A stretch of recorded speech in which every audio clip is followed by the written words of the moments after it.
Olá, bom dia. Bom dia a todos. Bom, meu nome é Caio, estou participando aqui da Secretaria da CIPA, né, dessa gestão. Vou começar de novo. Olá, bom dia a todos. Meu nome é Caio, estou participando aqui na Secretaria da Gestão da CIPA 2021-2022. Hoje também estou falando aqui em nome do Padre Valdeci, ele está viajando, ele é presidente dessa gestão da CIPA, mas agradece muito a presença de todo mundo.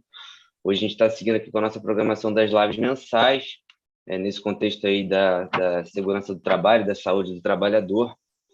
Foi divulgado aí nas nossas redes, foi mandado também por e-mail, que hoje o tema seria os desafios do autismo na vida adulta. Quem vai apresentar é a Carmen Façanha, ela é analista de comportamento, especialista em transtorno do espectro autista pela PUC-Rio. Antes de passar a palavra para ela, só queria combinar uns momentos aqui da live. Eu vou passar a palavra para ela em seguida, ela vai seguir com a apresentação. Eu vou sugerir que todo mundo coloque as perguntas, enfim, essa interação com ela no chat. Eu vou separar aqui essas perguntas. Depois da apresentação dela, a gente vai ter esse momento da abertura aí para as perguntas, para poder, enfim, diretamente fazer a pergunta para a especialista. E logo em seguida a gente fecha aí a nossa live, tá ok? É isso, Carmen. A palavra é sua. Muito obrigado pela presença. Bom dia, Bruno. Sou eu quem agradeço a todos. Bom dia pelo convite. E eu realmente fico sensibilizada, né, por a gente estar falando de um assunto tão relevante no mês de conscientização. E eu trouxe aqui alguns tópicos que eu acho mais relevantes para a gente estar disseminando conhecimento com relação acerca do autismo.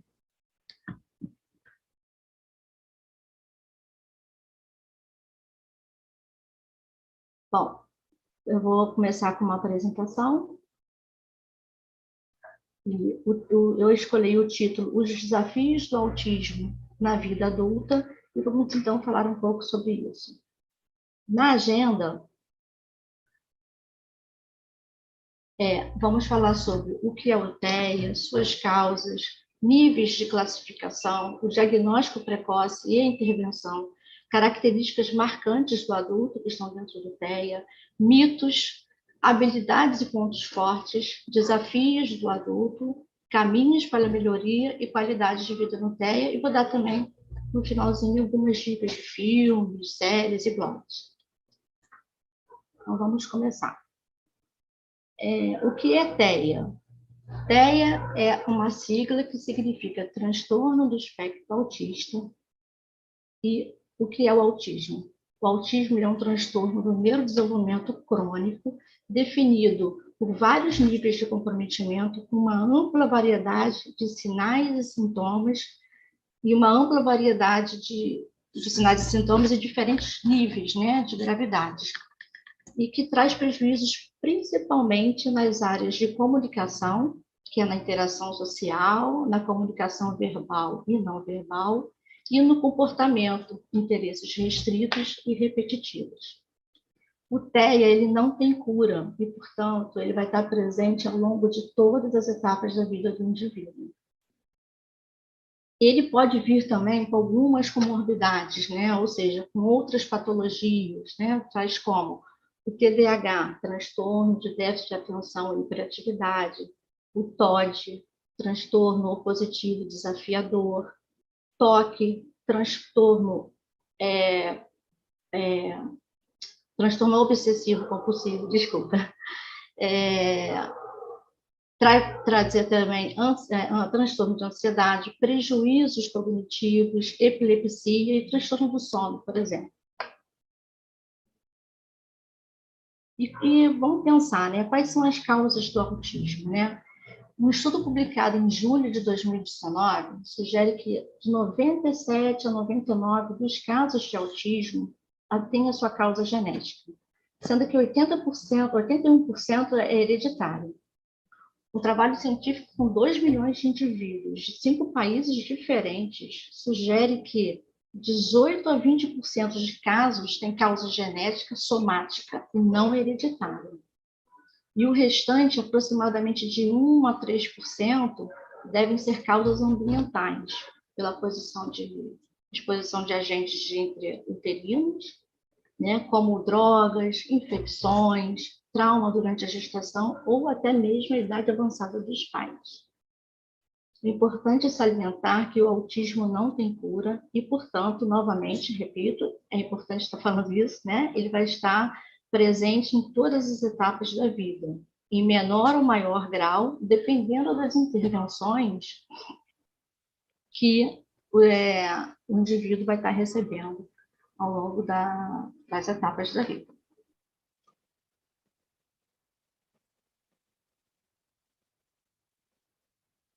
Desculpa.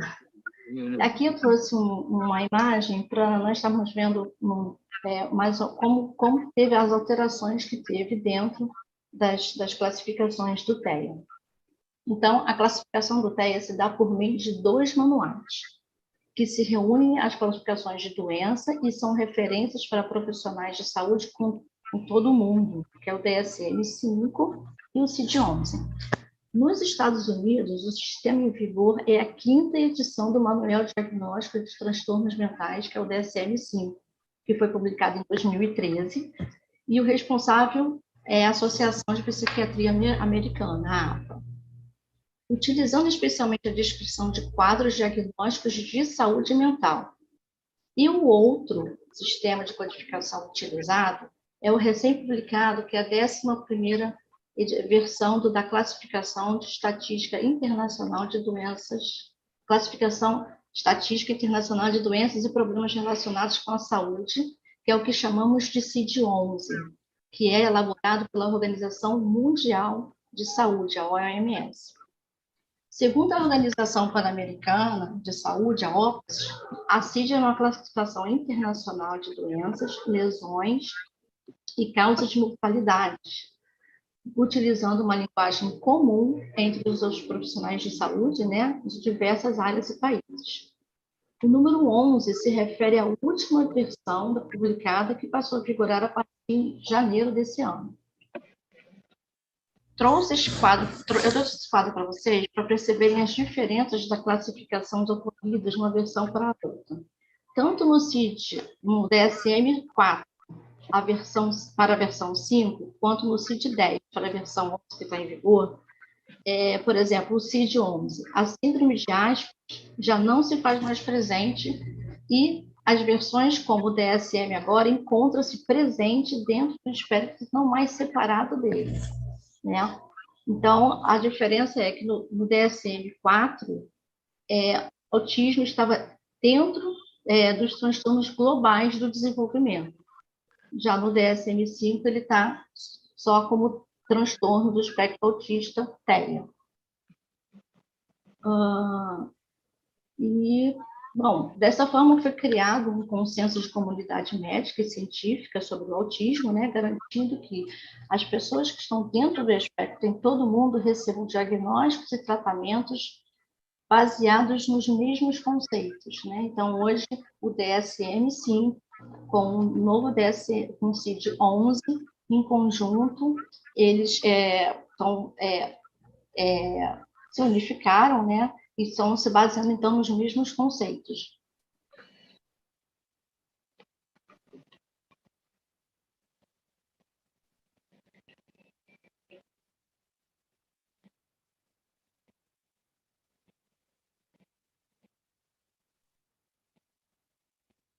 Só um minutinho. Vamos falar um pouco sobre os níveis de classificação do TEA. A classificação do TEA para o DSM-5 se dá pelo nível de suporte necessário, abrangendo vários níveis de comprometimento, desde os mais leves aos mais severos. Sendo, então, esses níveis. Nível 1, que é o que chamamos de autismo leve, né? E quais são as características, né? No autismo leve, as pessoas precisam de menos... Deixa eu só...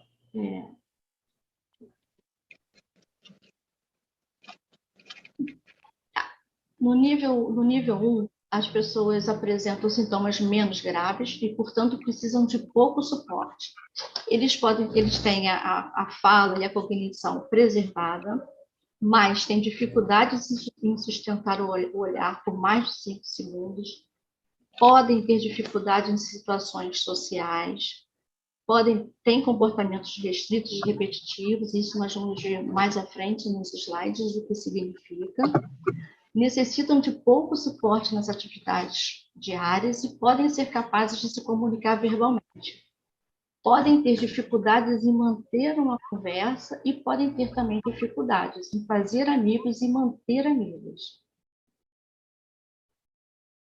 O nível 2, que é o que chamamos de moderado, pode ou não ter uma boa comunicação verbal, precisa de um pouco mais de suporte do que os que estão classificados no nível 1, podem ou não trazer mais, normalmente, do nível 2, normalmente eles trazem uma dificuldade maior na troca do olhar, né, na persistência do olhar, traz um pouquinho mais de comprometimento em expressar suas emoções através da comunicação verbal, ou através das expressões faciais também, né, é um pouco mais acentuado do que do nível 1.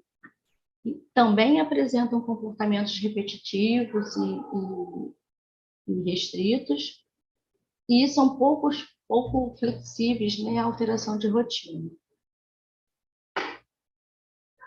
O nível 3, que é o que chamamos de severo. Então, por ser uma forma mais severa, eles precisam de muito apoio, apresentam significativas gravidades na comunicação e nas habilidades sociais, têm comportamentos restritos e repetitivos que atrapalham seu funcionamento na vida diária. Embora alguns indivíduos com nível 3 de TEA possam se comunicar verbalmente, muitos não falam ou não usam a fala para se comunicar. Geralmente não lidam bem com eventos inesperados e apresentam comportamentos também repetitivos, como balanço e ecolalia, que mais à frente também vou estar falando um pouco sobre isso. Podem ser excessivamente ou pouco sensíveis a determinados estímulos sensoriais, né?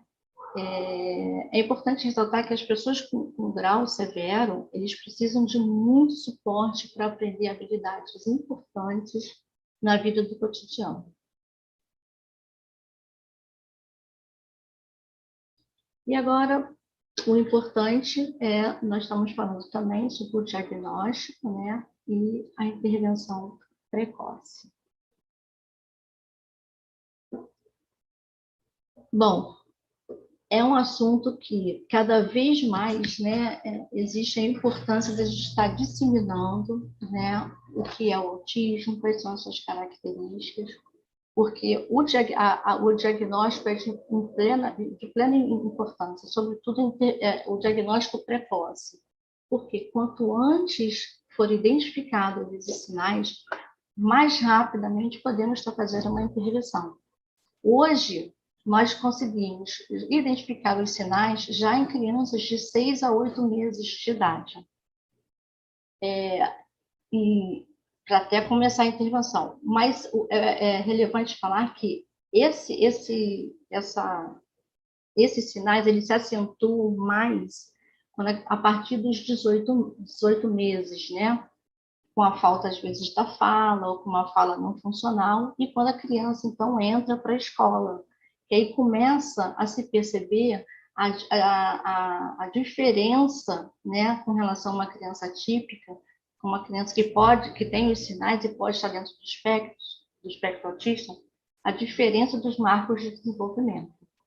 Então, quando a gente fala, insiste em estar falando da necessidade do diagnóstico, da necessidade da intervenção precoce, para trabalhar essas crianças desde cedo, né? E também, porque no adulto, quando não acontece o diagnóstico lá desde pequenininho, o autismo, ele já nasce, né? Ele é crônico, já vem com o indivíduo. Então, ele vem ao longo da vida dele com todos os sofrimentos, com todas as dificuldades, porém ele não sendo identificado. Então, isso traz muito sofrimento.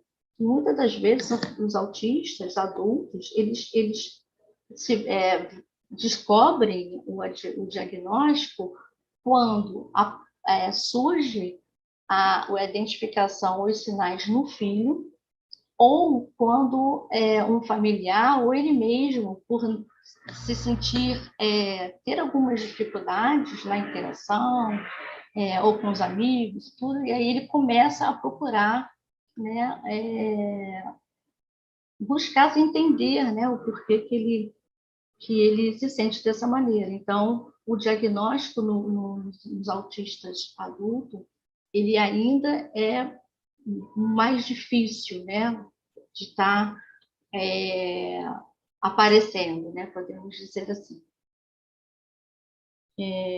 Eu queria falar agora sobre as características marcantes que as pessoas que estão dentro do espectro apresentam, né? Então, temos aí o hiperfoco, né? O que é o hiperfoco?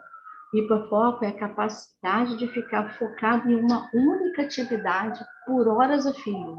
Por exemplo, eles começam a estudar e eles podem ficar horas focados ali no estudo e muitas das vezes sem nem sequer levantar para fazer uma refeição, por exemplo, né? Então, aquele foco bem acentuado.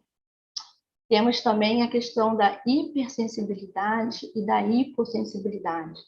O que é a hipersensibilidade? É a sensibilidade com certas texturas, tecidos de roupa, etiqueta, tem sensibilidade ao toque na pele. Alguns deles se incomodam com um abraço, com tocar, que alguém toque determinadas partes do corpo, né? Às vezes tem autista que na hora do banho eles não conseguem tomar banho de chuveiro, porque eles têm sensibilidade somente com a queda da água, né, do chuveiro,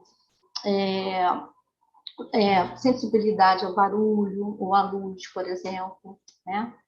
E a hipossensibilidade é justamente o contrário, né? A pessoa tem baixa ou nenhuma sensibilidade. Podemos chegar até ponto, por exemplo, de se queimar e não sentir dor. Se cair e quebrar um braço, ele também não vai sentir dor, tá? Então, são umas características marcantes também. Podem ter transtorno do sono, que é ter um sono conturbado, ou não ter um sono reparador, né? Ou até mesmo ficar dias sem dormir. Dificuldades de expressar e perceber as emoções do outro, né? O que a gente chama de teoria da mente. Né? Então, eles não conseguem expressar as emoções que eles estão sentindo naquele momento, né? E nem de perceber a emoção do outro. Né? Eu vou falar um pouquinho mais também sobre isso, mas é basicamente o quê? Se eles estiverem tristes, se eles estiverem chateados, eles não conseguem falar sobre isso. E isso vem muito, às vezes, através do comportamento deles, né? E às vezes até com uma certa, como é que se diz assim, uma certa irritabilidade, até mesmo uma agressividade. Muitos têm resistência à mudança, ou seja, dificuldades de alteração, né, da rotina, né, ou até mesmo dificuldade de alteração de eventos curtos. Por exemplo, você está com a sua namorada e o combinado foi para você ir, vamos ao shopping, comer alguma coisa, né? E está lá no shopping comendo e a ideia na cabeça dele é vamos ao shopping, porque eles são muito literários, então vamos ao shopping e depois do shopping nós vamos para casa. Esse foi o combinado. Só que chegando no shopping você encontra com uma amiga, um casal de amigos, né? E aí, então que bom te encontrar, então. Vamos sair daqui, vamos ter a festa do nosso colega X. E essa alteração repentina para o autista não funciona, eles têm uma dificuldade muito grande de lidar com isso. Por quê? Na cabeça deles, o combinado era ir ao shopping e, na sequência, voltar para casa. Então, houve uma alteração de rotina inesperada e isso pode haver uma desregulação. Eles não conseguem lidar com essa situação. Obviamente que todas essas características que eu estou citando aqui, elas precisam estar inseridas dentro dos níveis de comprometimento, né? Nem todos os autistas vão ter todas essas características e nem todos os autistas vão ter essas características acentuadas, ou pode ser acentuadas ou mais brendas, né? E aí, como eu falei, né, o pensamento deles é literário, né? Por exemplo, se você falar assim, nossa, está chovendo a rodo, né? Eles podem pensar assim, ué, como é que está chovendo a rodo se o rodo é para puxar a água, né? Como é que, às vezes a gente fala, não, está chovendo canivete. Eles podem imaginar que realmente está aí caindo canivete do céu, né? Isso é uma característica muito comum também. Eles têm pouca ou nenhuma flexibilidade de pensamento, né? Então, muitas vezes, eles não entendem deboche, eles não entendem sarcasmo, piadas, né? Eles têm dificuldades de ter essa flexibilização do pensamento. Eles têm dificuldades também em movimentos antecipatórios, né? Como, por exemplo, assim, iniciar uma conversa, né? Você está num grupo, se eles estiverem no grupo, eles têm dificuldades de dar início à conversa, eles têm dificuldade, às vezes, se você vai você e seu namorado para a festa e ele está dentro, né, do espectro, né? E aí você já entrou na festa toda empolgada e você, oi, como vai? Fulano, e vai abraçando. E nisso, ao invés, você acaba não apresentando ele porque está cumprimentando as pessoas. Ele não tem esse comportamento antecipatório de prazer, meu nome é fulano, sou namorada fulano, tudo bem? Ele te seguindo e interagindo, né? E se apresentando, né? Se antecipar a essa apresentação, né? Eles não conseguem normalmente sustentar o contato visual por mais de 5 segundos, perdão, né? E, bom, deixa eu mudar aqui no slide. Sim, chegamos no interesse restrito e repetitivo. Essa é uma característica muito, muito comum. O que acontece? Durante um período, por exemplo, eles podem ficar super interessados no mesmo assunto, repetidamente.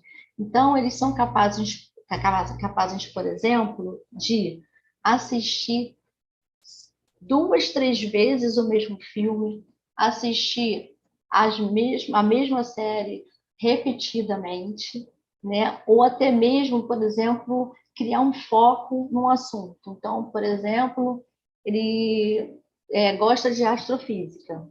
Então, aí ele vai estudar tudo sobre astrofísica, fica só assistindo lives de astrofísica, faz curso de astrofísica, né, por um longo período. E por isso até, né, às vezes vem a questão de que assim, eles são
Pessoal, a Carmen perdeu conexão. Estou fazendo contato aqui com ela para ver a melhor forma de colocá-la de novo aqui na live. Pedir uns minutinhos a todos, mas já já a gente está de volta, ok?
Olá a todos. Acredito que agora estamos de volta.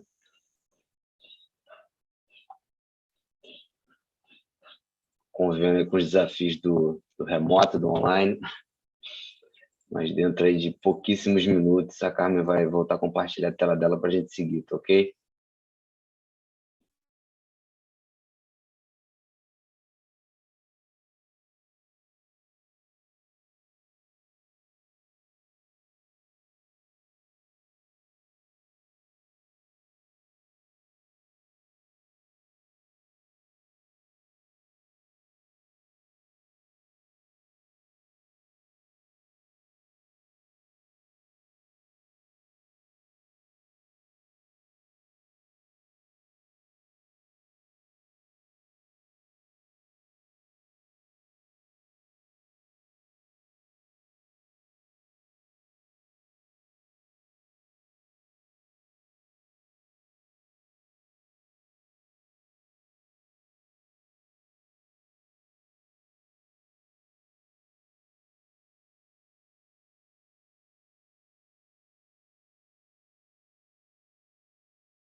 Tá, César, só me tira a lateral das pessoas, que eu estou vendo aqui a lateral das pessoas. Eu preciso.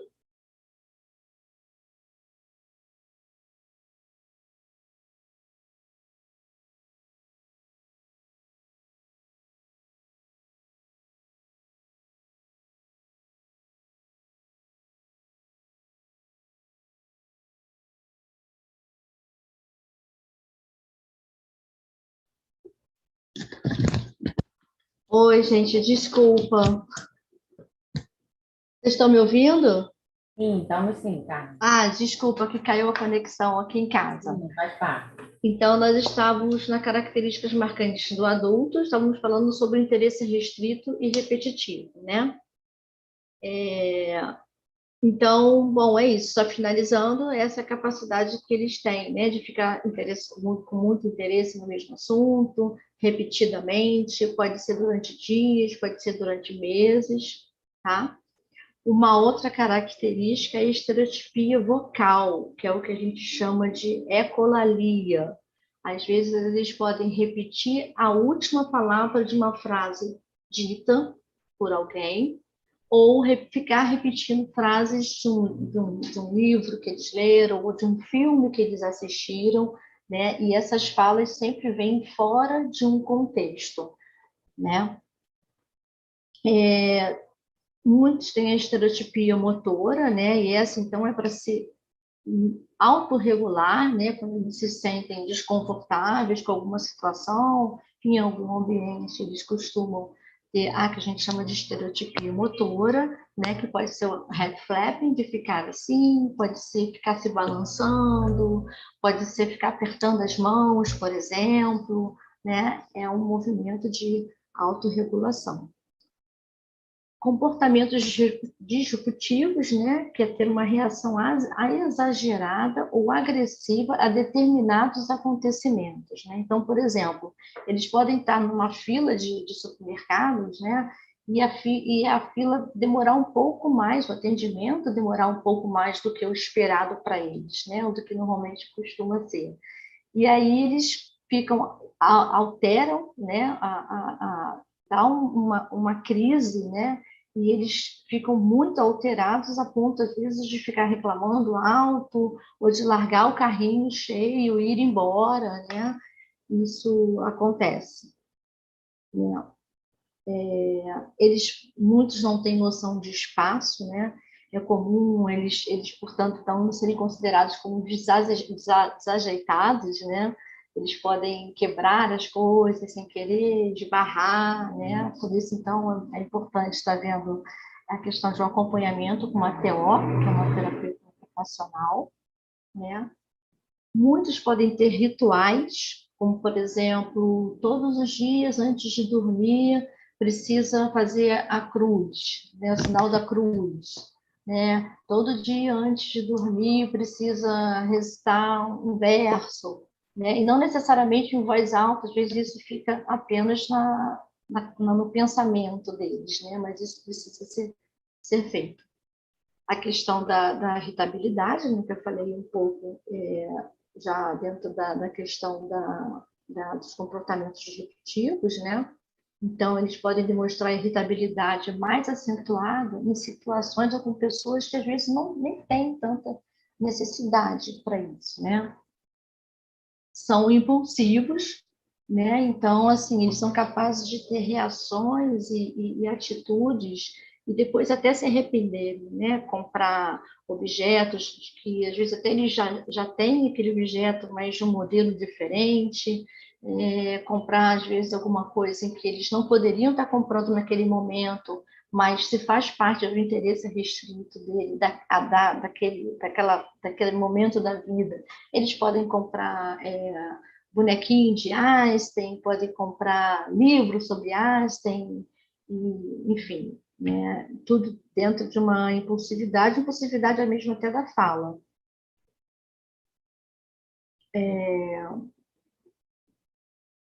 O meu slide não está passando. E aí eu trouxe, que eu achei importante, tá falando sobre os mitos, né? Sobre a pessoa que está dentro do espectro, né?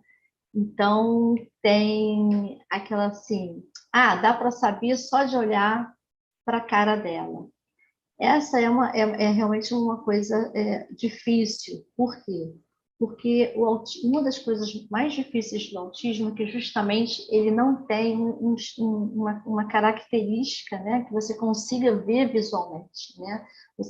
Um autista, você olha, ele não tem nenhuma deficiência, ele não tem nada que você consiga reconhecer de imediato que ele é uma pessoa portadora do transtorno espectro autista e, portanto, é um deficiente, né? Então, às vezes você não entende certos comportamentos, né? E você fica esperando como é que eu vou dizer assim, você reconheça isso no rosto deles, né? Isso não dá para ser feito.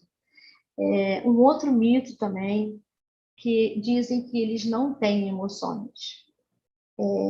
Eles têm emoções sim, só que eles demonstram essas emoções de maneiras diferentes, porque não conseguem demonstrar da maneira que a gente faz, né? Da maneira que a gente demonstra as nossas emoções, eles não conseguem, eles têm um outro método de demonstrar a emoção, né?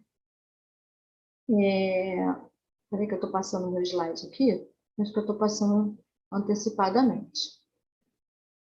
César, você pode me dar uma ajuda?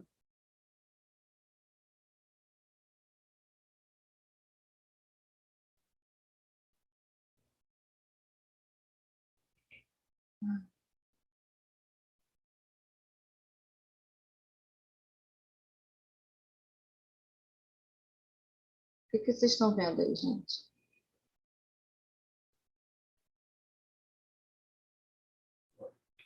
A gente está vendo você, só saiu a apresentação.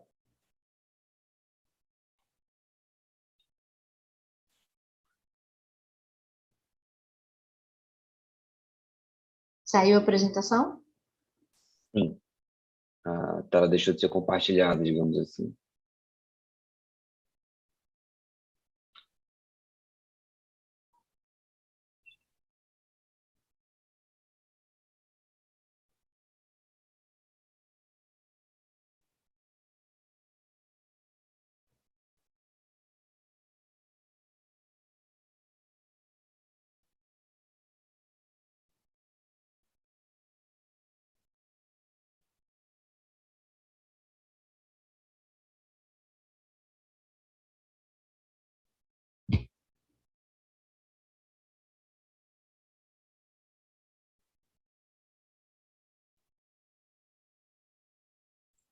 Agora estamos vendo de novo.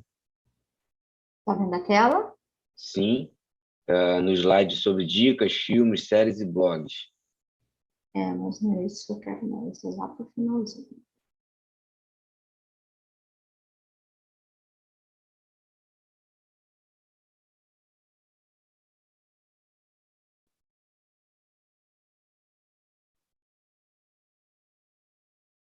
Estão vendo os mitos agora?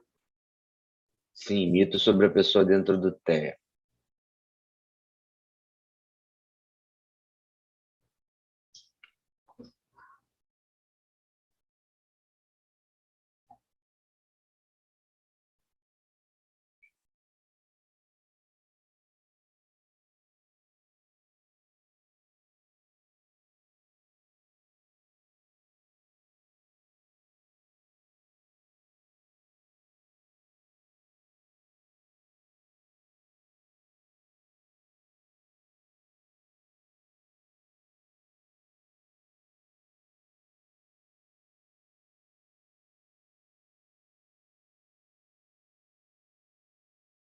Bom, gente, mais uma vez, desculpa, tá? Então, paramos que eles não sentem emoção, né? Tem outro mito também, que não conseguem entender as emoções do outro, né? O que acontece é que eles até entendem, muitas das vezes, né? O que eles não sabem é o que fazer para ajudar o outro. Eles têm essa dificuldade, né? De estar... E agora o que eu faço? Né? Eles não têm essa habilidade, né? Exibir movimentos repetitivos, né? E como se balançar para frente, se balançar para trás, que é a questão da autorregulação que eu falei no slide anterior. Não conseguem olhar nos olhos. Isso realmente é um mito. Eles olham nos olhos, sim. O que acontece é que muitas das vezes eles não fixam mais do que 5 segundos, né? E às vezes não tem o ato comunicativo através do olhar, né? Então, eles não conseguem, às vezes, se você olhar, estiver conversando com um autista num grupo, assim, e seu namorado que é autista estiver lá, se você der um olhar para ele, assim, do tipo, aquela comunicação não verbal, né? Aquela assim, olha, o que você falou não é legal, olha, eu tô querendo ir embora, enfim, eles não conseguem fazer essa leitura, tá? Mas eles olham nos olhos, sim. Tem o QI abaixo da média ou de altas habilidades. Também é um mito. Primeiro que isso depende do nível em que o autista tá diagnosticado, no caso, né? Então, realmente, existem níveis que têm um comprometimento de QI, né? Como também pode haver altas habilidades, mas isso não é necessariamente uma regra, tá? A gente precisa estar sempre prestando atenção na classificação dos níveis. São todos iguais. Esses são todos iguais, realmente, nem todos os autistas são iguais. Por quê? Porque eles podem ver, primeiro que a gente pode ver no manual estatístico, por isso existem as classificações, né? E segundo, que precisamos entender que somos todos diferentes, né? Então, assim, não existem duas pessoas com a mesma digital. Logo, somos seres únicos. Então, os autistas não são todos iguais. Eles estão diferentes, eles funcionam diferentes, cada um da sua maneira, e isso precisa ser respeitado. É comum também falarem que os não verbais, né, os autistas que não falam, eles não entendem o que está sendo dito para eles. Outro mito muito forte, por quê? Nós vimos em intervenção, né, clínica que eles não só entendem, como eles seguem a demanda do que a gente sugere que eles façam. Então, eles entendem tudo, mesmo sendo não verbal, eles entendem tudo que você está falando e conseguem acompanhar e executar a tarefa que você determina para eles, né? Sugere que eles façam. que a causa do autismo é pelos pais, né? Inclusive, até um tempo atrás já falavam-se na mãe geladeira, e ainda bem que a ciência está provando o contrário, né? Nada tem a ver com isso, existem realmente questões genéticas, então os pais não têm nenhuma responsabilidade com relação ao diagnóstico do filho, né? Dele ser autista. A vacina, né? Muitos aí dizem que o autismo, a vacina causa autismo. Outro mito, né? Muito forte, por sinal, que ainda bem, novamente, a ciência provou, né? E continua provando que nada tem a ver com vacina. Pelo contrário, crianças autistas, pessoas autistas, elas precisam estar acompanhando, né?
Pessoal, tivemos mais um problema com a conexão. A gente já está restabelecendo contato com a Carmen para continuar. Agradeço aí a todo mundo pela paciência.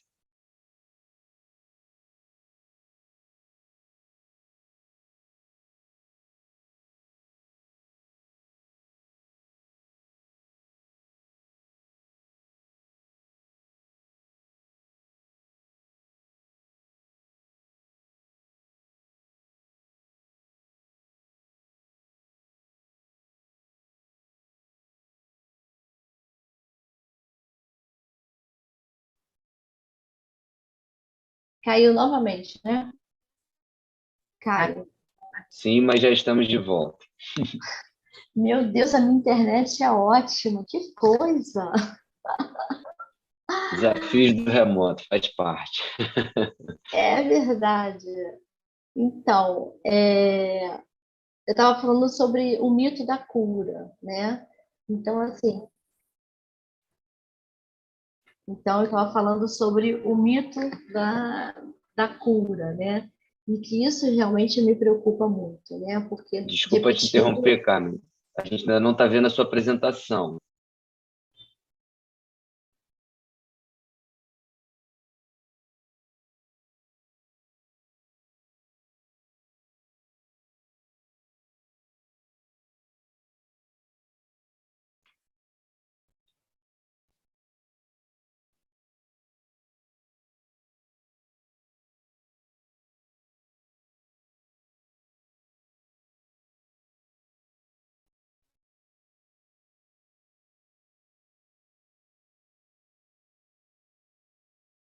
tá vendo?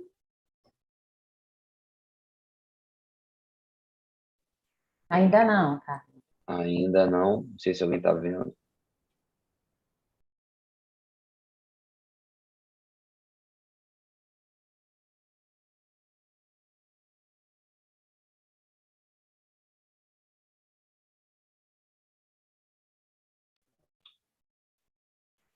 Agora tá. Agora sim, o slide habilidades e pontos fortes da pessoa com TEA.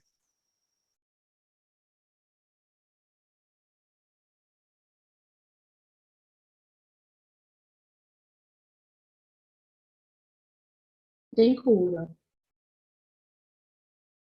Porque eu não sei quando que caiu a conexão, mas de qualquer maneira, eu acho importante estar falando novamente, né, com relação ao mito de que autismo tem cura. E esse é um dos maiores mitos e um dos mitos mais perigosos. Por quê? Porque nós precisamos ficar atentos e entender que o autismo ele não tem cura, porque o autismo ele não é uma doença.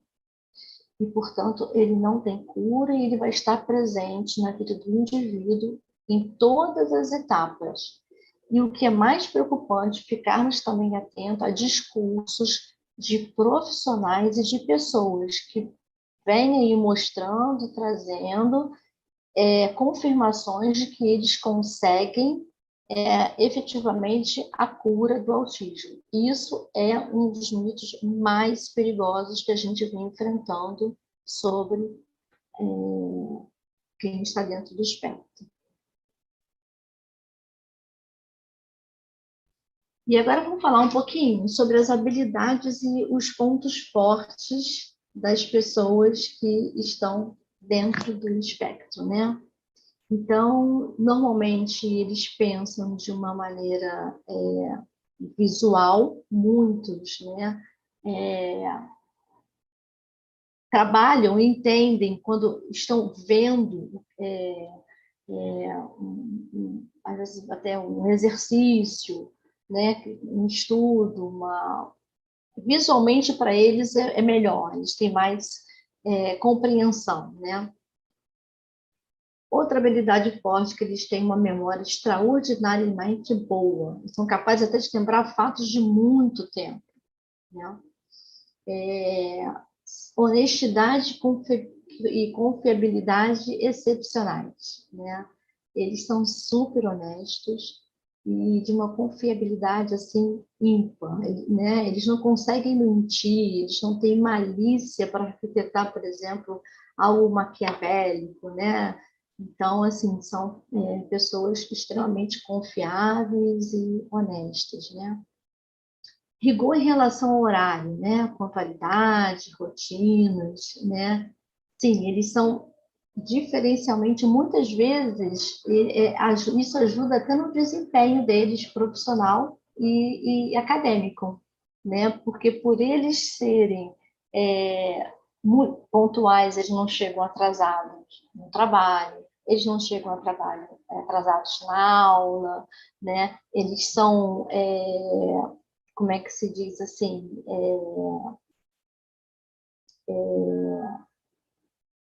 a rotina, né? Então, a rotina do estudo, chegar em casa, fazer o dever de casa, fazer o trabalho que tem que ser entregue, que foi pedido, né? E isso é uma coisa que é um ponto muito forte para lidar com o autismo, né? Um excelente senso de direção, né? Mapa é com eles mesmos, né? Eles entendem com muito mais facilidade. Forte adesão às regras, né? Então, assim, a regra é dada, a regra é cumprida. Não não tentam burlar a regra, é assim que tem que ser e assim será à risca, né? Capaz de enfrentar por longos períodos de tempo quando de interesse deles, né? Então, eles são capazes de se concentrar, conforme eu já falei também no slide anterior, né? Eles ficam focados durante muito, muito tempo em uma atividade só. Mas é importante ressaltar que, normalmente, essa atividade é do interesse deles, tá? Pode se destacar também, se possível, em que nas áreas acadêmicas como ciência, engenharia, matemática, né? Pois são disciplinas que são disciplinas técnicas, né? E lógicas que não dependem muito da interação social, entende? Porque eles não precisam de estar interagindo com muitas pessoas para estarem executando, né, essas áreas. E os desafios, né, da... Deixa eu voltar aqui, gente. E os desafios do adulto, né, que é a manutenção do relacionamento, né? Então, o que acontece? É uma questão muito importante também a ser abordada, porque as pessoas com TEA, elas têm pouca ou têm nenhuma leitura verbal, né? Então, por exemplo, em um relacionamento de marido e mulher, um relacionamento de namorados, por exemplo, eles podem... você chegar em casa, você está triste, né? E como eles não têm uma leitura não verbal, né? Uma leitura de percepção do que o outro está sentindo, né? Então, você pode chegar em casa extremamente triste e eles não vão perceber que você está triste, apenas pelas suas feições, né? Então, às vezes, ali o companheiro, a namorada, né? Precisa de um acolhimento, precisa de um perguntar o que você tem, hoje parece que você não está bem, e eles não têm não conseguem fazer isso, né? Isso então deixa o outro chateado, né? Então muitas das vezes acha que o autismo, que o marido, que o namorado não presta atenção nela, que não gosta dela, né? Que não é companheiro, e isso muitas das vezes não é verdade, faz parte mesmo do transtorno, né? Se apartam da sociedade por falta do diagnóstico precoce e entendem e entendimento de suas dificuldades. É uma situação que a gente insiste na necessidade de disseminação do conhecimento sobre o TEA e da necessidade da intervenção precoce, né? Porque o adulto que está dentro do espectro, né?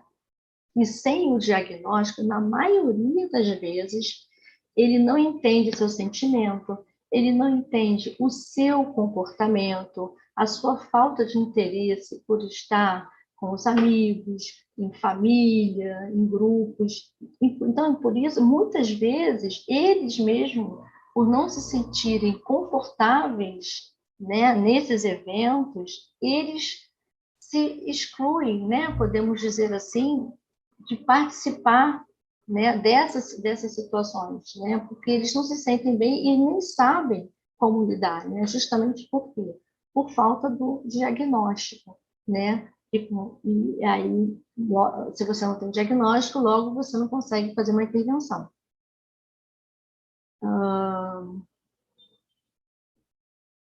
Sustentação no ambiente de trabalho. Então, embora eles tenham muita capacidade em muitas áreas, nós já falamos aqui algumas, né? O que precisa, e aí diante do diagnóstico, o ideal é que seja feito o quê?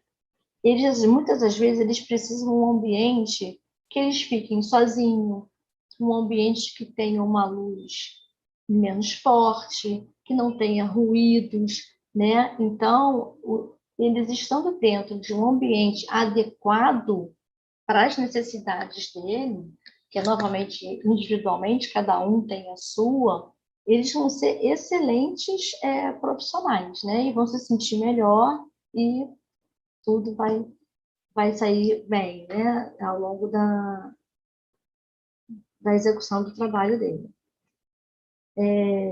E aí, a falta de oportunidade, por exemplo, de apenas 10 a 20% dos autistas conseguem chegar ao mercado de trabalho ou à universidade, né? Então, entra novamente a questão de, por exemplo, por não ter o diagnóstico, por autismo não ter cara, né? Conforme a gente costuma dizer, não ter uma aparência física, o entrevistador não sabe que aquela pessoa está dentro do espectro. Então, ele não vai desenvolver, talvez, na entrevista, uma boa fala, não vai fixar o olhar, né? Não vai ter aquela troca de comunicação de olhar com a pessoa que está fazendo entrevista de emprego, né? Então, muitas das vezes, eles podem ser reprovados a partir dali, né?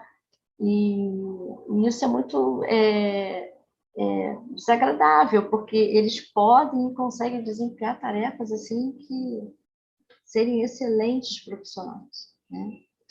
E a adaptação adequada nas universidades, né? Isso aí a gente já vê também nos colégios, né? Com crianças pequenas, elas precisam de ambientes que a gente chama que são salas de recursos, porque muitas das vezes ficar muito tempo em sala de aula para elas é desconfortável, às vezes as crianças, os coleguinhas estão falando alto ou estão transitando pela sala e às vezes até dependendo da comorbidade, já tira o foco deles da atenção, então eles precisam, né, ter o ideal, né, que tenha lugar, precisa, na verdade, né, ter lugares e espaços para que eles possam estar se autorregulando.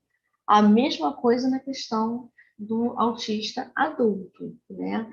Então, eles têm direitos por lei, né, como, por exemplo, lógico, com o diagnóstico, por exemplo, ter um tempo a mais de prova, ter uma prova adaptada, às vezes até necessitar, dependendo do nível, de um mediador, né? Então, é importante estar a questão do diagnóstico, e ter o diagnóstico facilita até a instituição a entender a necessidade daquele indivíduo e estar tentando adequar, né? E caminhos aí, né, para melhoria de qualidade de vida desses indivíduos, né? Então, é buscar pelo diagnóstico o mais rapidamente possível e procurar a intervenção adequada, né? A intervenção adequada que tem comprovação científica adequada para as pessoas que estão dentro do espectro é a análise do comportamento aplicada, que é conhecida como ABA. Existe, novamente, uma comprovação científica e, atualmente, é a intervenção que precisa e deve ser feita para esses indivíduos. Elas têm são comprovadas, né, a eficácia desse tratamento. Ter na família um ambiente de acolhimento, de paciência, de carinho, né? Entender como eles funcionam, entender que muitas das vezes o que eles fazem é porque faz parte do transtorno, às vezes eles não querem acompanhar os pais num evento familiar, né? Às vezes eles preferem ficar em casa, né? Isso é muito importante. Lembrar que o adulto com TEA não pode viver em uma bolha, né? Então, a gente precisa, então, estar sempre motivando que eles participem desses eventos, mas também, ao mesmo tempo, entendendo que esses eventos também precisam estar tendo, talvez, algumas alterações para que eles se sintam mais confortáveis, né? Então, um evento de família, por exemplo, evitar que tenha som alto, né? Entender que em algum determinado momento ele pode se ausentar um pouco, ficar um pouco no quarto, ou dar uma volta num play para se autorregular, por conta da quantidade de estímulos e de pessoas que ali estão presentes, né? E aí, novamente, né, oferecer espaços adaptados, né, às condições de autismo, já falei um pouco sobre isso.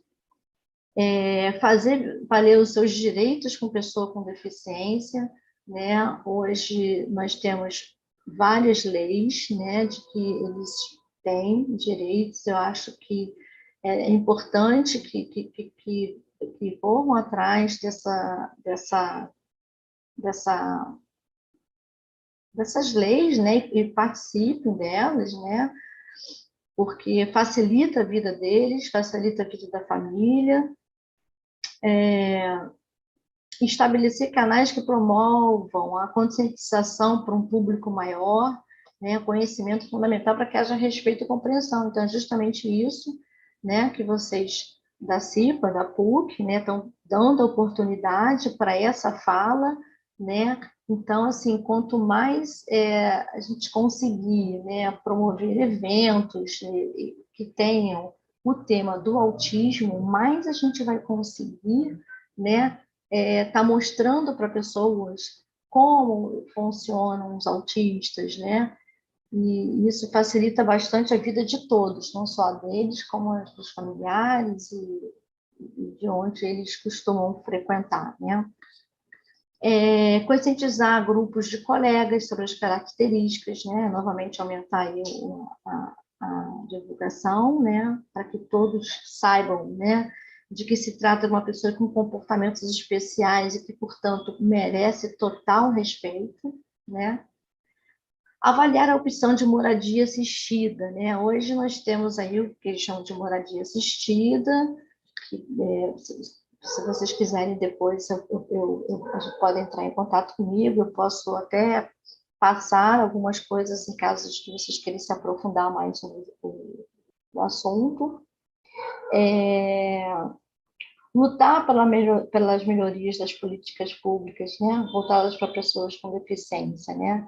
Hoje em dia nós já conseguimos muitas coisas, né, mas ainda faltam muitas coisas a ainda serem implementadas e ainda serem cumpridas também, né? Que embora existem as leis, em alguns locais, em alguns momentos, não é cumprido, e aí a pessoa tem que correr atrás, tem que mostrar a carteirinha, tem que se indispor, né? Porque muitas das vezes, em alguns lugares, essas leis não estão ainda sendo colocadas em prática, infelizmente, né? E lutar pela criação de entidades multidisciplinares públicas, né? Com terapias e profissionais capacitados de TEA, mas que ofereça isso para todas as classes, né? Hoje em dia, nós já temos... eles precisam de intervenção, eles precisam de cuidados, remédios, né? Então, e isso nem todos podem fazer, né? Tem pessoas que realmente não têm condição nenhuma, então a gente precisa batalhar ainda e muito, né? Para que a gente consiga aí dentro dos órgãos públicos entidades, né, que atendam multidisciplinarmente e com preço gratuito, né, para que todos, então, estejam inseridos, né, e sendo acompanhados. Eu trouxe aqui, no finalzinho, algumas dicas, né, de alguns filmes, de séries e blogs, que são bem interessantes, são bem esclarecedores para quem está querendo saber um pouco mais, né. Coloquei aqui as fontes onde eu tirei essas informações que eu relatei. E a minha mensagem final é que ainda pouco se fala sobre o espectro de ponto de vista do indivíduo na vida adulta. Fala-se muito pouco. E é uma fase tão importante e vital como qualquer outra, né? Tem sido mais comum observar conteúdos voltados para esclarecer aspectos ligados à criança, né? Então, a gente pode estar pensando, a gente precisa pensar no futuro, né? Essas crianças, elas crescem, né? Então, o futuro é fundamental para que ele seja alcançado pela pessoa dentro do espectro com dignidade, com qualidade de vida, né? Então, é essa mensagem que eu quero deixar para vocês, né? E me colocar, tá meu contato, me colocar à disposição, se caso vocês tiverem alguma dúvida, quiserem algum artigo de algum tema específico, a gente pode estar trocando aí através desse contato que eu coloco aqui. Ok? Eu espero que vocês tenham gostado. Eu fiz essa apresentação com muito carinho e me coloco à disposição. Caio? Sim, muito legal, Carmen. Muito obrigado pela apresentação, foi ótimo. Bom, acho que a gente está chegando nesse momento aqui das perguntas. Antes de passar a palavra para o grupo todo, eu separei aqui algumas, o assunto me chama bastante atenção.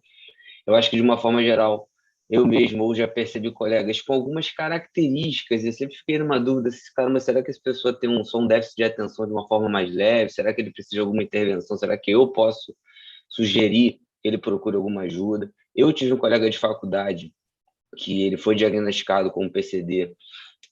Eu vi que a família dele pôde o ajudar, né, a ter o diagnóstico correto, ter o tratamento correto, e vi que a vida da pessoa simplesmente mudou completamente. Era um cara que vivia isolado, que não ia bem nas disciplinas, e depois do diagnóstico correto do auxílio, Eu acho que ele é uma das pessoas mais inteligentes que eu convivi, tem uma vida social hoje muito legal.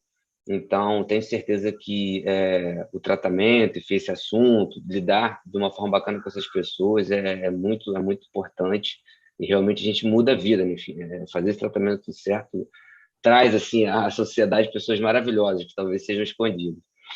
Bom, eu trouxe duas perguntas aqui de interesse muito pessoal, sou totalmente leigo no assunto, mas nesse contexto nosso de CIPA, né, de trabalho, enfim, de empresa, na rotina do trabalhador mesmo. Eu sei que, enfim, o diagnóstico é sempre muito técnico. Você comentou durante a apresentação que eu não posso simplesmente olhar para uma pessoa e, por conta dela ter um déficit de atenção, entender que ela convive, né, com uma condição de autismo. Mas, de alguma maneira, é possível perceber alguma característica, enfim, ficar observando se algum colega, de fato, tem uma condição que ele precisa de uma intervenção médica, enfim.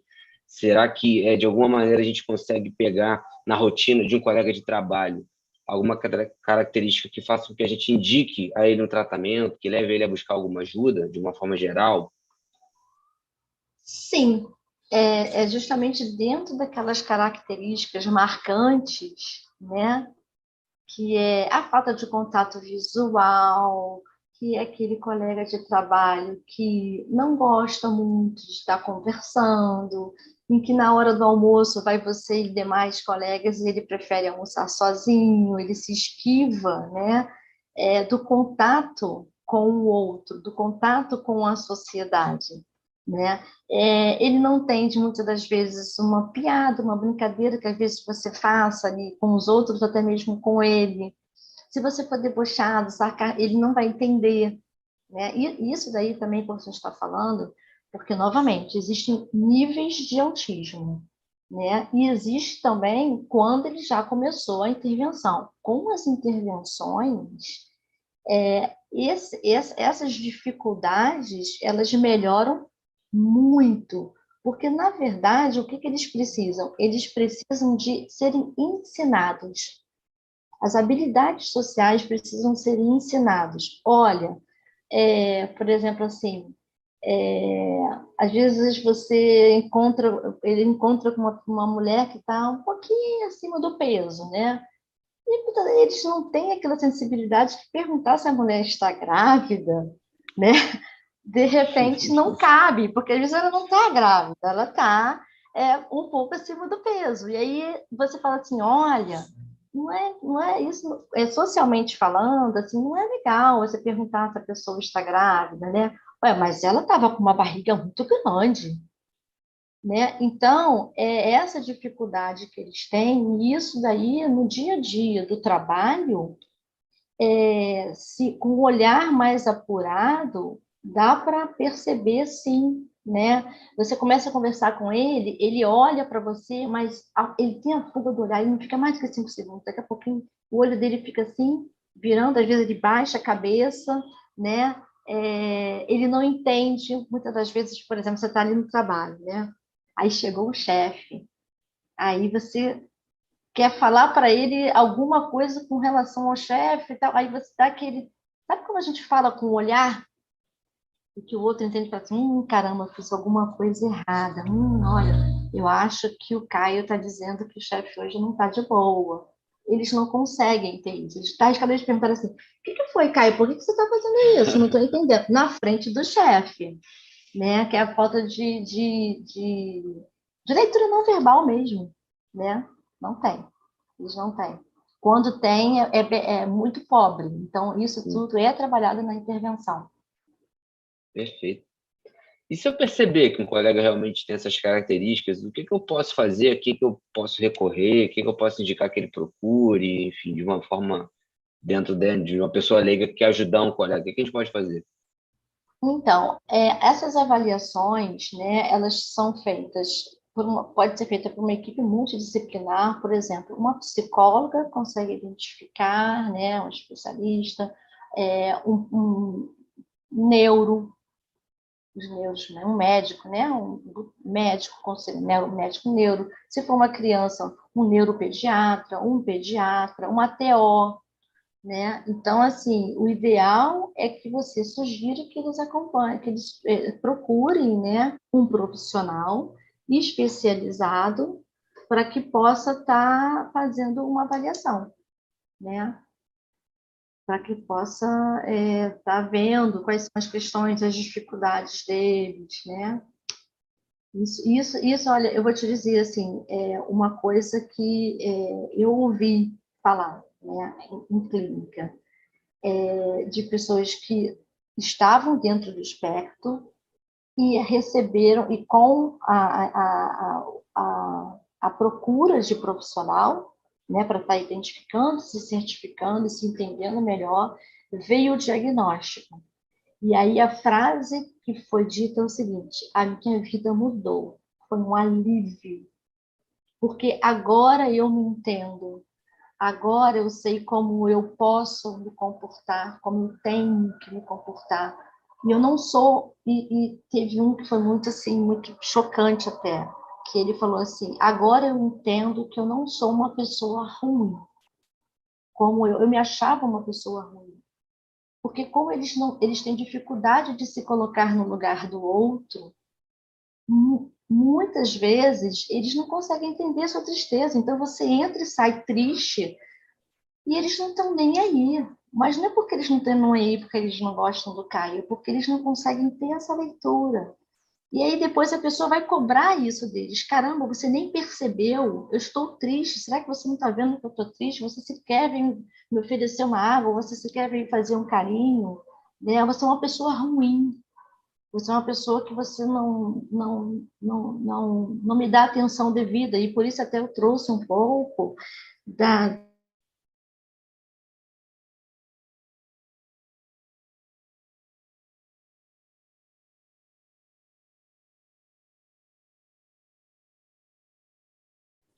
Não, acho que congelou, cara. Caiu.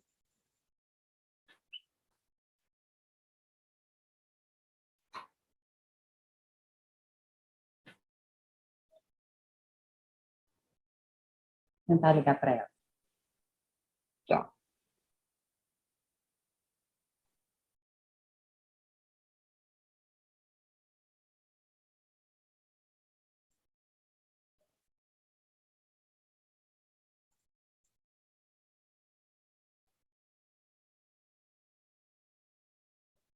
A gente já volta, pessoal. Estamos ligando aqui para cá para restabelecer a conexão.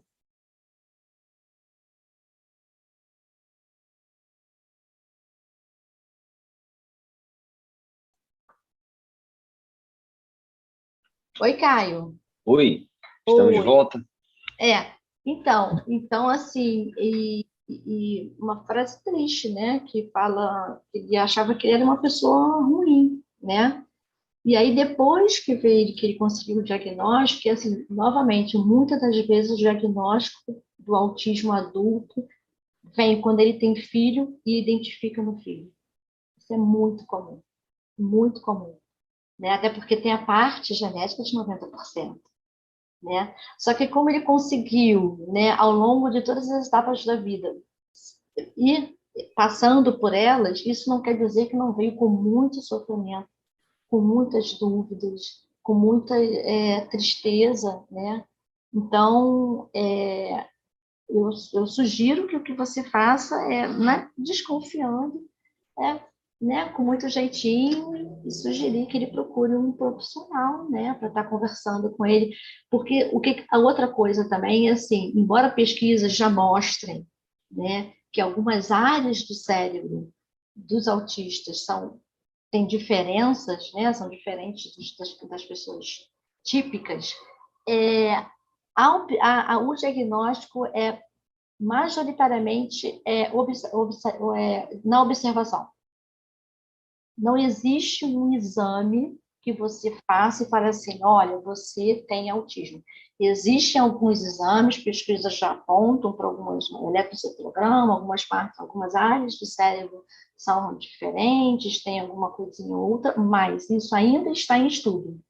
Então, é observação. Então, se você tiver essa sensibilidade de conseguir ver isso no colega, é de extrema importância que você oriente ele, né? Eu Perfeito. acho que você vai dar melhoria de qualidade da vida de uma pessoa e tirar um sofrimento, um peso. Perfeito. Perfeito. Bom, é isso. Eu queria saber se mais alguém tem alguma pergunta, algum comentário. No chat aqui a gente não recebeu mais nada. Fernanda, alguma coisa?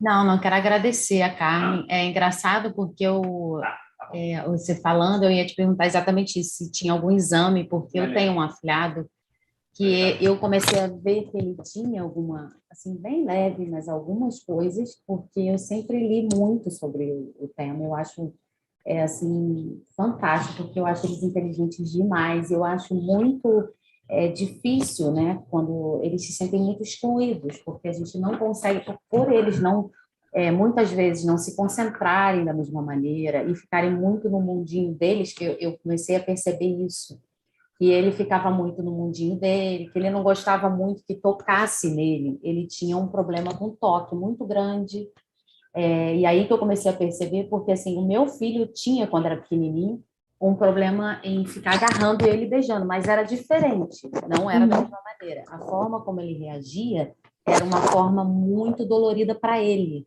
Então, toda vez que eu queria beijar ele, abraçar ele se sentia muito, muito arredio, ficava nervoso, e ele era muito pequenininho. Então, eu comecei a perceber, e conversando com a mãe dele, a gente começou a ler, e ela levou ao médico. Então, assim, ele tem um leve, assim, é bem pouquinho, mas ele tem. Então, eu acho, assim, depois que a gente conseguiu identificar isso, ele mudou muito, porque o tratamento mudou, então ele conseguiu se expressar de uma forma melhor, porque ele ficava muito irritado, talvez até porque ele fosse muito pequeno e não conseguisse lidar, ainda não sabia como lidar com aquilo. Então, a forma como fomos tratando, né? E ele foi ficando uma criança. Hoje ele é uma criança, sim, ele tem 5 anos e é completamente diferente. Então, assim, eu acho que para ele, meio que ele se libertou, assim, ele conseguiu.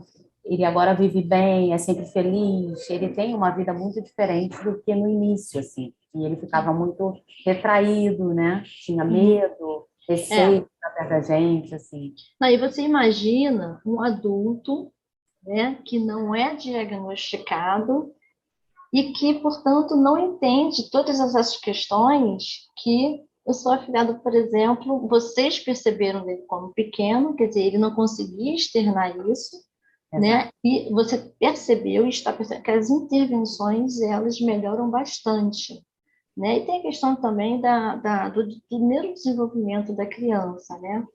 Então, quanto mais cedo a plasticidade cerebral, melhor é para a gente estar fazendo intervenção. E quando perde essa fase, não quer dizer que não vai melhorar de jeito nenhum. A ciência já mostra que nós temos a capacidade de aprendizado até morrer, né? Nós temos uma plasticidade cerebral até morrer. Só que quanto antes fazer a intervenção, melhor, né? Então, é onde a gente insiste muito nessa questão do adulto, né? A questão do adulto, vem muitos comentários, muitas lives, muitos estudos, eu acho isso ótimo, tem que começar por eles mesmos.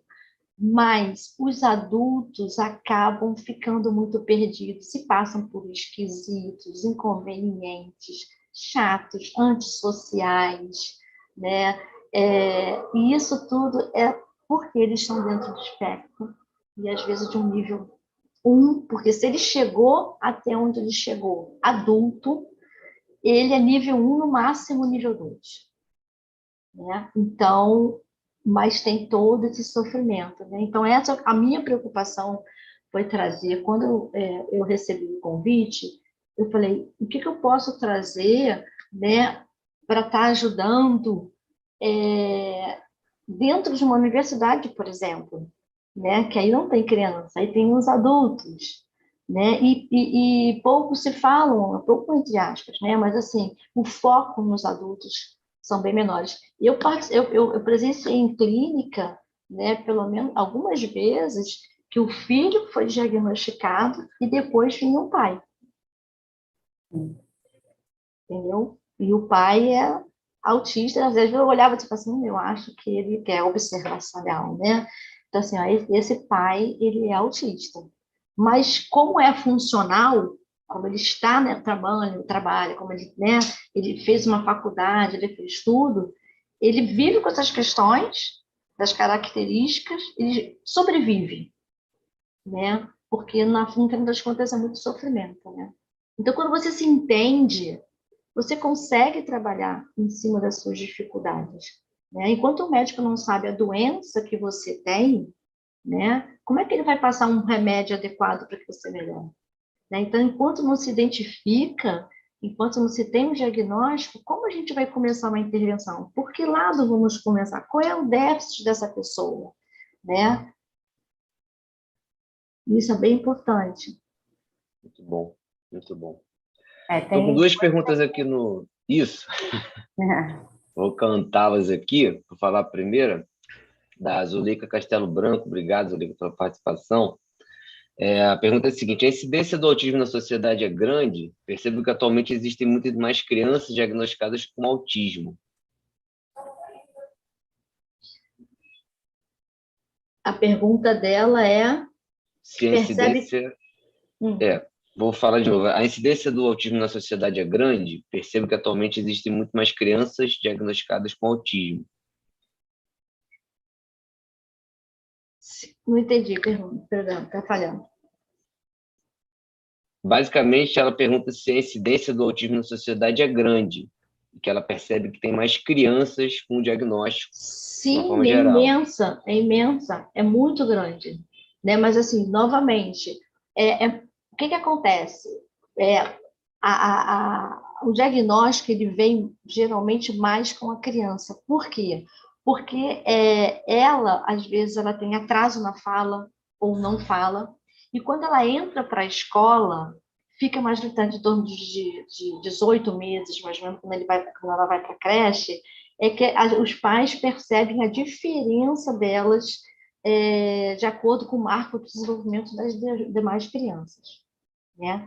E aí você, conforme aconteceu com a afilhada da Fernanda, né, consegue fazer a intervenção. Mas a quantidade de autistas adultos sem diagnóstico, nós não temos aí uma estatística.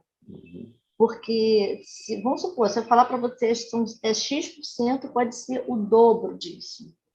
Entende? O dobro disso. Justamente porque passaram por todas essas fases, né?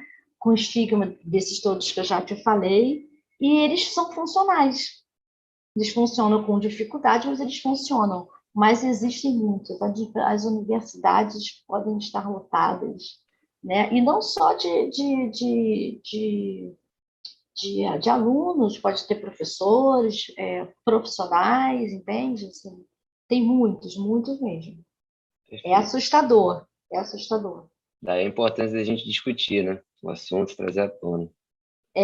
Então, por isso que quanto mais falarmos sobre esse assunto, né, aí você, como tem um colega, né, a Fernanda falou, tem o meu afilhado, né, então assim, quanto mais a gente disseminar essa informação, né, quais são as características, de como eles podem estar reagindo, a gente fica mais atento, né, porque às vezes você olha para ele e fala assim, eu acho que ele tem algumas características, né, marcantes do autismo. Então, eu acho que é isso, mas tem muitos, muitos mesmo. Aliás, Perfeito. até todas essas crianças que vêm sendo diagnosticadas, novamente, por ser uma genética, às vezes não necessariamente naquele primeiro momento, mas lá na frente vai aparecer um pai e uma mãe. Perfeito. Entende? Tem uma segunda pergunta aqui da Sinara. Quais os cuidados que os pais precisam ter no momento do diagnóstico? Digo isso porque parece que virou uma moda apontar autismo na criança. Então, essa questão da moda, na verdade, não é que seja uma moda, é novamente, né? Atualmente, né, de um tempo para cá, nós estamos tendo acesso às informações do que é o autismo, de quais são suas características, né? Então, a gente está tendo oportunidade, com as informações, de fazer com que, como você falou, desconfiar que o filho está e levar, e realmente ele está, né? É, é, e aí, assim, os profissionais, eles precisam e têm um olhar crítico e assertivo para estarem fazendo esse diagnóstico. Então, assim, não é uma moda. O autismo existe desde sempre, né? Desde sempre, só que ele estava onde? Ele, como lá no quadrinho que eu mostrei, ele estava dentro do global do desenvolvimento infantil, né? Então, ele vinha aí junto com vários de outros transtornos, né? Então, como ele vem com muitas comorbidades, né? Ele foi separado, né? Ele foi separado e ficou mais fácil, mas não é uma moda, não, né? Aí, assim, até diria que assim, um dos cuidados que a gente precisa tá tendo. Eu entendi a pergunta da Sinara, agradeço ela ter participado, né? Mas é justamente isso. A gente precisa entender que não é uma moda, é realmente uma coisa que sempre existiu e que agora, ainda bem, as instituições, as empresas, as escolas, né, estão recebendo informações do que é e tendo, então, um olhar diferenciado e pedindo que essas pessoas sejam, então, avaliadas por profissionais competentes. Perfeito, falado. Bom, acho que é isso, Carmen. Muito obrigado pela participação, foi ótimo, um assunto super relevante, correu tudo da melhor forma. Alguém abriu o microfone, quer falar alguma coisa? Acho que não. Fernanda, algum último recado antes da gente fechar? Muito obrigada, foi um prazer imenso conversar com você. É muito bom a gente ter esses assuntos, assim, para a gente poder cuidar melhor, né, de todas as pessoas que estão ao nosso redor, e a gente às vezes não tem nem ideia, né, e poder ajudar essas pessoas e incluí-las cada vez mais no nosso dia a dia, né, e muito obrigada mesmo por você ter participado, foi um prazer. Eu que agradeço, né, a participar, a vocês, o convite, a oportunidade. Peço desculpas porque eu não estou acostumada a trabalhar, a fazer live. E também a minha internet andou, não sei por que motivo também, mas andou tendo problemas. Mas eu quero deixar para vocês que eu fiz com muito carinho esse slide. Eu fiz, vou dizer para vocês, assim, até emocionada, né? Não, pelo convite, né, de estar podendo participar, de estar mostrando um pouco do meu conhecimento, e pelo tema, que esse realmente é um tema que me comove muito porque eu trabalho com ele e eu sei o quão é importante a gente estar disseminando conhecimento, a gente está reconhecendo e apoiando essas pessoas que elas precisam de mais. Aliás, elas e os familiares. Sim, parabéns pelo seu trabalho. Obrigada, Fernanda. Parabéns, Carmen. Obrigada, Foi Tatiana. ótimo. Tudo bom? Tudo bem. Obrigada. Obrigada, gente. Obrigada mesmo, tá bem? Obrigada a todos. Nós que agradecemos. Se alguém que precisar, tiver alguma dúvida, eu deixei o contato aí, pode entrar em contato pelo Zap ou por e-mail, eu posso mandar um artigo, né? Algum slide que tenha passado e a pessoa tenha perdido, tenha ficado com alguma dúvida, eu me coloco à disposição. Tá bem? Tá ótimo. Tá ótimo. Muito obrigado. Antes de fechar de vez, só queria lembrar todo mundo que semana que vem tem esse PAT, que todo mundo se mantenha atento aos nossos canais de comunicação. Enfim, eventos ocorrerão aí durante o ano e a gente segue se falando, ok? Tchau, tchau, Valeu, gente. Caio. Obrigada. Tchau, boa tarde. Tchau, pessoal. Tchau, tchau. Obrigado, Carmen. Obrigada a vocês. Tchau, tchau.